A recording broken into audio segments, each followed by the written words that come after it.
Hi hello నమస్తే అండి. Welcome to our channel Radhika lakhs. Rathasaptami శుభాకాంక్షలు అండి అందరికీ. సూర్యుడు అవతరించిన మాఘ శుక్ల సప్తమి సూర్య జయంతి అని రథసప్తమి అని అంటారు. అదితి కశ్యపునికి పుత్రుడుగా జన్మించాడు కాబట్టి ఆదిత్యుడని పిలుస్తాము. ఈరోజు సూర్యోదయాన పూర్వమే లేచి సూర్యునికి 7 గుర్రాలు వాహనాలు కాబట్టి 7 జిల్లేడు ఆకులతో తలారా స్నానం చేసి పొంగలి నైవేద్యంగా పెట్టి ఆ సూర్యుని భగవానుని ఆరాధించాలి. ఈరోజే తిరుమలలో స్వామివారిని అన్ని వాహనాలలో తిరుమాడ వీధులలో ఊరేగిస్తారు.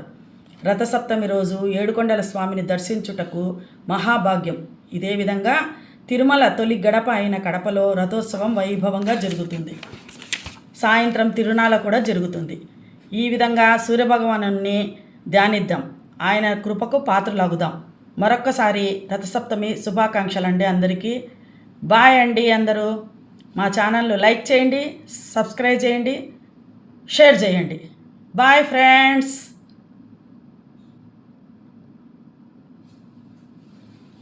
సరే.